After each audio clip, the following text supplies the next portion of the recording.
Savitri. The story of Savitri and Satyavan appears in the Mahabharata. Long ago, in the kingdom of Madra, there ruled a king called Asvapati. He was a righteous king.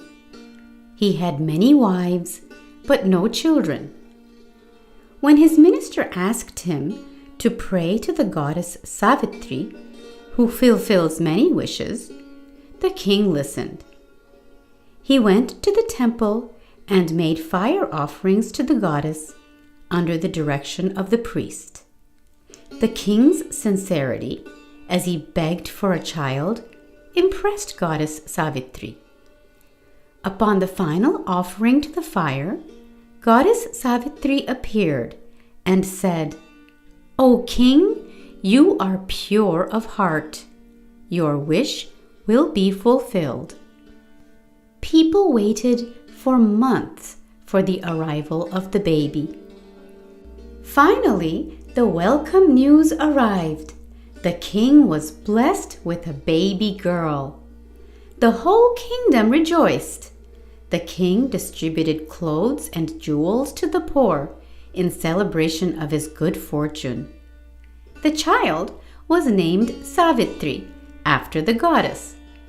Savitri was beautiful. The king and the queen were very happy, and the palace was filled with the child's laughter. As the Princess Savitri grew up, she came to look like the goddess in her beauty. She also became a highly accomplished musician, as well as a philosopher and scholar. She loved her father very much. She was his only child. She hated the thought of having to marry someday and leave the home she loved. When she shared her thoughts with her father, the king replied, trying to hide his own similar feelings, "You don't need to worry about that now, my child." Savitri's beauty and intellect continued to blossom. With her breathtaking beauty and intellect, no one dared to propose marriage to her. They only admired her from a distance. The king realized that the time had come to look for a suitable partner for his daughter. He sent his messengers to various kings with eligible sons. But each one declined, worried that his son would be no match for this divinely beautiful and talented girl. It was a time when India was different from the way it is today. Women were quite independent, but yet traditional.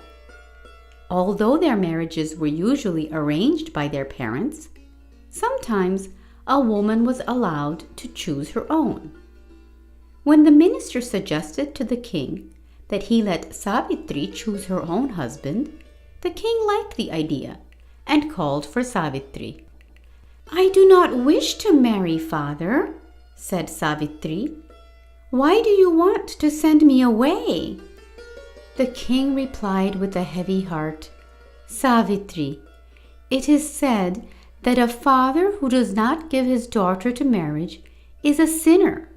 Please help me to do the right thing." "All right, father. I shall do what you say," responded Savitri.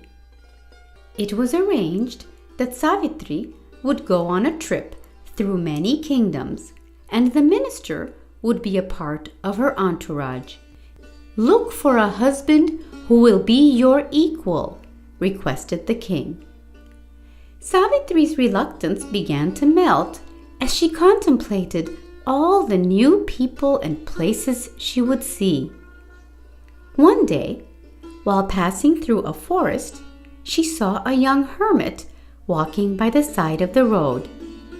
Savitri's eyes fell on the young man's face, and she found herself drawn to him.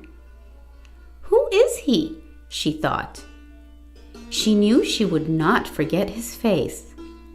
"How can I meet him again?" The next day, the royal party arrived at Varanasi.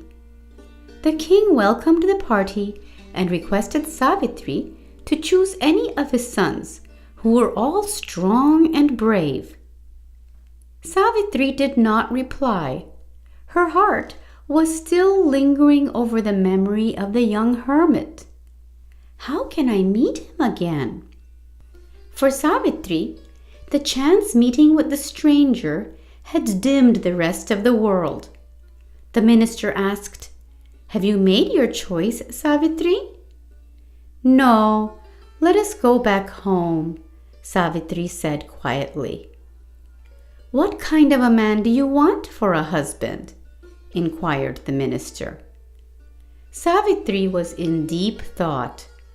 What could she say? She could only think of the hermit, a man who had chosen to leave society in pursuit of God, and whose name she didn't even know. Hearing no response from Savitri, the minister decided that the royal party should return. As the chariot passed through the forest on the way back home, Savitri sensed that she would meet the hermit again soon. Her heart began to throb. She asked the minister to stop when she saw a cottage nearby. "Could you fetch some water? I am thirsty," requested Savitri, as she anxiously looked around, hoping to see the hermit again.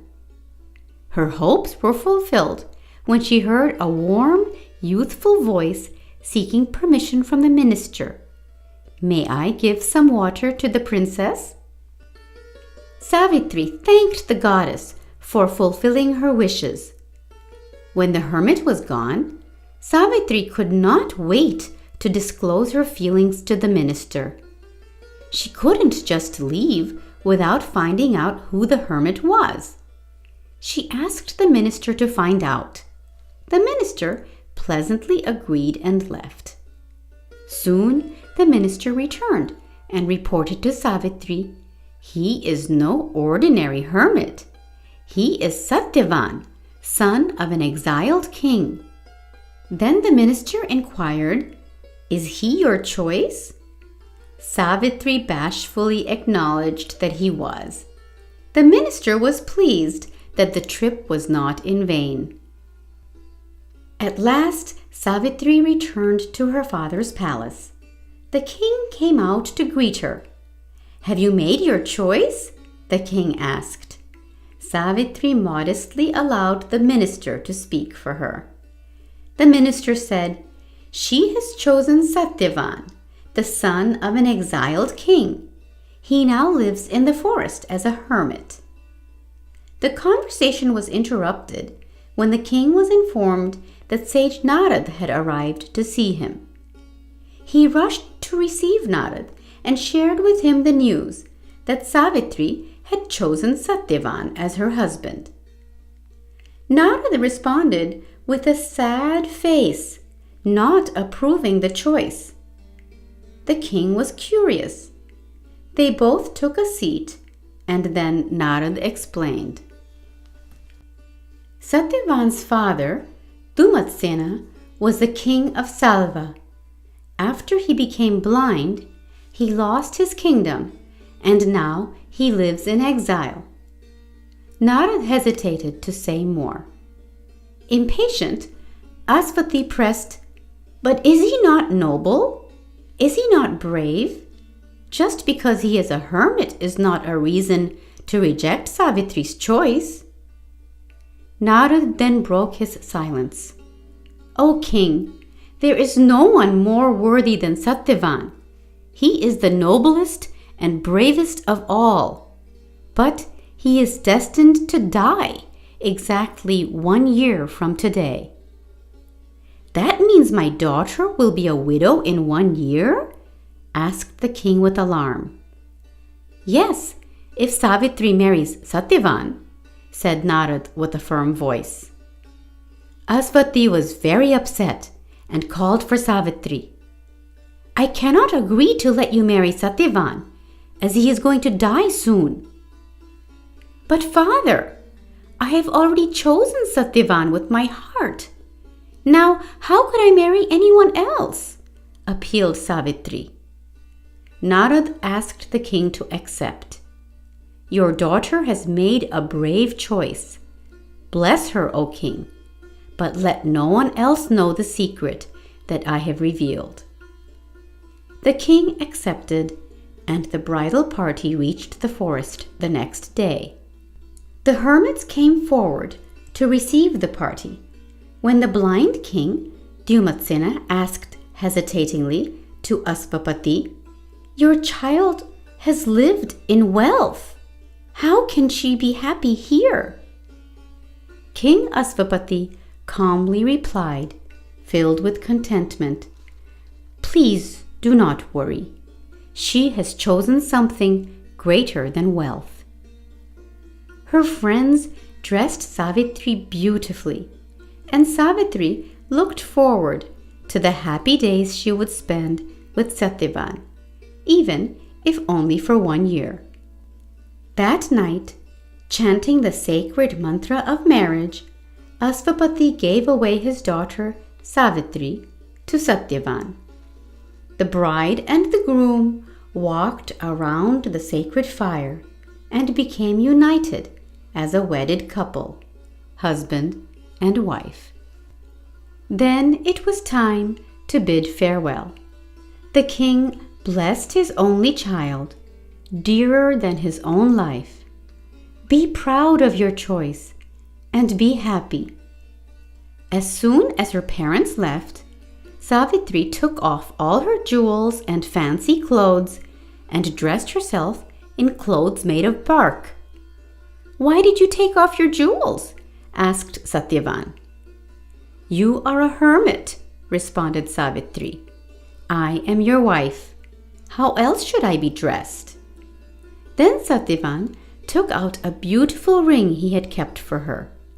You must wear this. It is made of a special stone. Satyavan said, You can see your beautiful face in it. For 1 year, Savitri and Satyavan led a wonderful life, devoted to each other and happy. She never shared her terrible secret with anyone, as requested by Narad. She was also extremely devoted to her parents-in-law and looked after them like a dutiful daughter.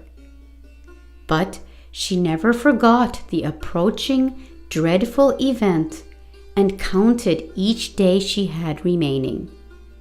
Much too quickly the year went by. 3 days before the fateful day, Savitri began fasting. Her father-in-law wondered, why this severe penance? On the last night, she could not sleep. Only one thought kept on haunting her. Tomorrow, my husband is fated to die. What shall I do? In the morning, when Satyavan was getting ready to go to the forest to chop wood, Savitri came running. Please, let me go with you today. Why, Savitri? Asked Satyavan. Please don't say no, said Savitri. I just want to. Satyavan agreed, and he was happy to have her company. But you must wear your anklets, said Satyavan in a caring voice. I want to hear your footsteps. Savitri agreed, and together they started towards the forest. Savitri's heart was full of anguish, yet she kept a smile on her face. She hid her agony in order to keep Satyavan happy. Her heart ached more with every step. What is going to happen to him today? She thought fearfully. When they reached the heart of the forest, Satyavan asked Savitri to pluck fruits while he collected firewood. Suddenly, Satyavan's body was bathed in perspiration, and a terrible pain shot through his limbs. Falling to the ground, Satyavan shouted, Savitri! Savitri was momentarily paralyzed with fear. Then she ran towards Satyavan as he moaned, Savitri, My limbs are losing all sensation. Let me sleep for a while." Soon, Satyavan's body became still. "So, this is the end," Savitri said to herself mournfully. The forest around her had darkened. A heavy stillness filled the air. Savitri lifted her head and saw a dark figure clad in red with a crown shining on his head approaching her. Savitri's grief had numbed her fear. "Who are you?" she asked boldly. "Haven't you guessed?" replied the approaching figure. "I am Yama, the god of death. I have come for Satyavan's soul." Soon, Yama took out a small noose, pulled out Satyavan's soul from his body, and started to go back. Savitri watched as Satyavan's face assumed the stillness of a corpse. Savitri said with grief, "My beloved husband is dead. I have nothing left now in life. Let me follow Yama." She chose to follow Yama from a distance. The tall, soft grass of the forest muffled the sound of her anklets. Soon they came upon a stream. Here, too, the water softened the sound of her footsteps. As Yama climbed up a steep hill, Savitri followed. The hard ground made the sound of the anklets more audible, filling the air with a mournful chiming. The sound of the anklets reached Yama's ears. The god of death paused to listen. "Someone seems to be following me," said Yama. He turned around and saw Savitri. "Why are you following me?" Yama asked. "Where my husband goes, I too must go," said Savitri calmly and confidently. "No, you cannot go to the land of the dead. Satyavan was no ordinary person. He was pure and righteous. He will find a high place, and you must accept your fate and go back to the mortal world."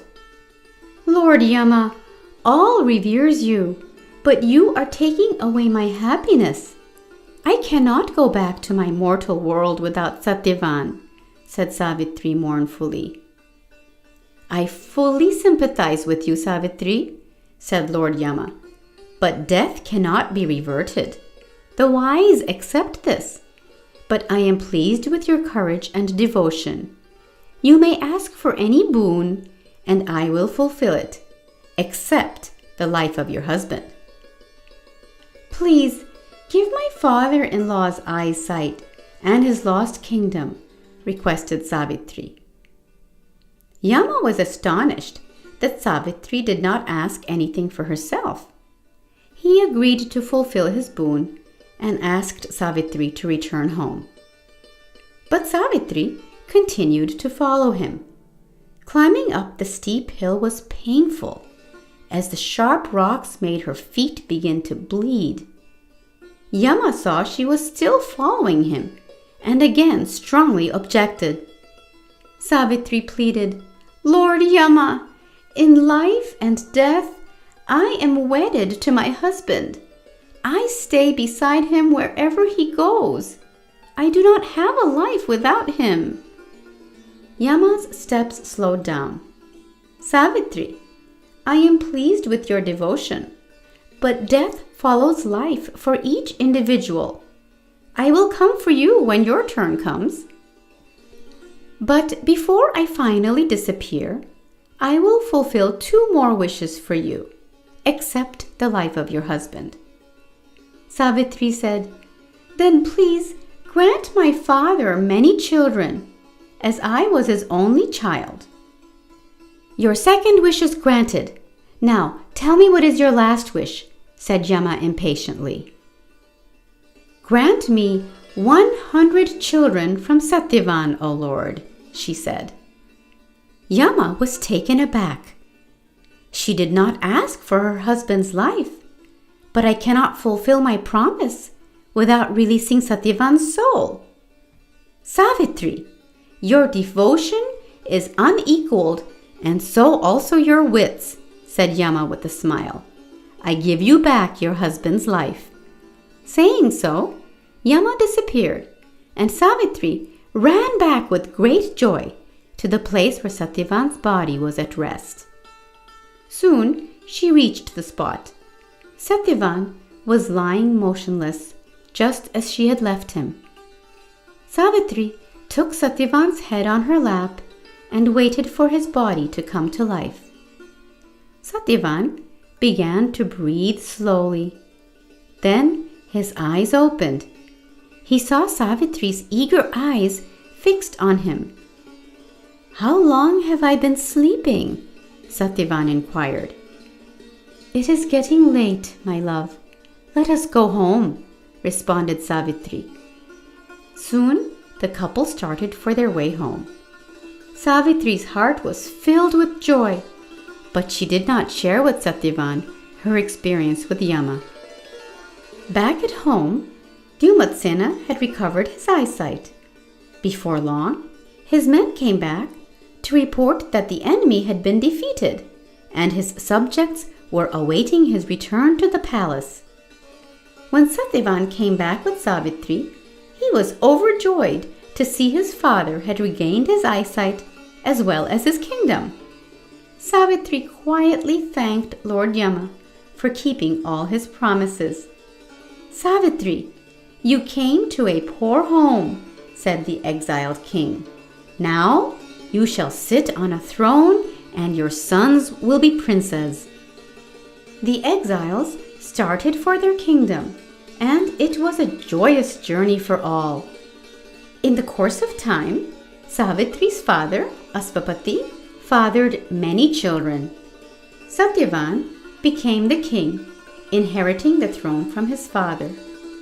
Savitri, his queen, bore many children from Satyavan, just as Lord Yama had promised. Savitri and Satyavan lived happily for many years. And when Yama came finally to take them to the land of the dead, this time they went together without any fear or sorrow.